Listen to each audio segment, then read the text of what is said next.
The pollsters said the presidential race would be a dead heat. Well, turns out it was not. Mitchell Brown is a GOP pollster and joins me now. Why did the pollsters get it so wrong? Hey, Stu. Good to see you again. So let's kind of frame this a little bit. When people say the pollsters got it wrong, yes, again, Trump outperformed what most of the pollsters said. But if you compare it to 2020 and 2016, the difference was slighter. So Trump still won these states, but it wasn't overwhelming. We have this narrative now that he dominated these states completely. And when you go back and look, Wisconsin's under a point Trump victory, 1.4% win in Michigan, and 1.8% win in Pennsylvania. So when pollsters talk about their accuracy, they talk about the margin of error.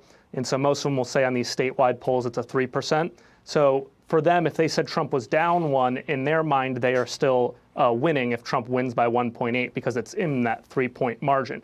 But what they miss on a lot of these things is how to talk, again, to these people who are not prolific voters. They don't show up to vote most times. So when we give a survey to these people, we're coming back and we're saying, okay, there's still 4% undecided. Are those 4% undecided even going to show up on election day? Where do those 4% receive their information from? With people getting more and more data from YouTube, TikTok, and X, you have to actually put that into your methodology in polling and getting more respondents who capture news from those modalities instead of the mainstream media.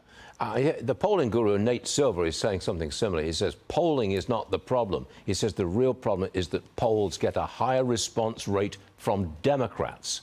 Is that true?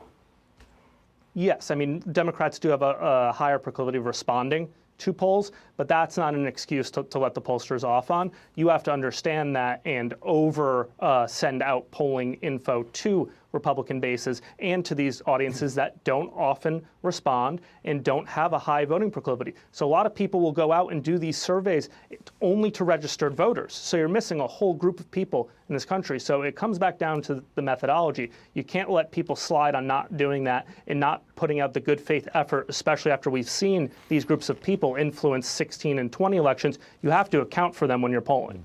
That was a fine defense of the polling system. Not bad at all. Mitchell Brown, thanks very much for being with us and all the way through the campaign. It was good to have you there. See you again soon. Thanks, Sue.